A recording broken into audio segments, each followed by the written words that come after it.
Olá, meu nome é Flávia Bajunerbas e esse é o último vídeo da série sobre ronco do Resmed Educa. Agora a gente vai falar um pouquinho sobre prevenção. Algumas ações podem ajudar a prevenir o aparecimento do ronco ou a diminuir o ronco. Então, por exemplo, evitar o consumo de álcool, que relaxa mais essa musculatura.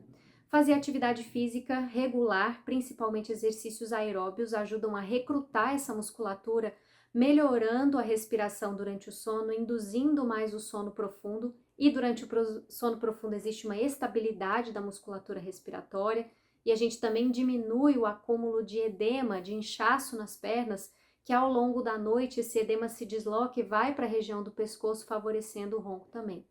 Criar hábitos de vida saudáveis, evitar cigarro, porque ocorre uma inflamação na região da garganta que favorece o ronco, e hábitos que tragam permeabilidade para via aérea superior. Então, para que essa região do nariz fique livre de presença de secreções. Higiene nasal, lavagem nasal com soro fisiológico é muito bem indicada.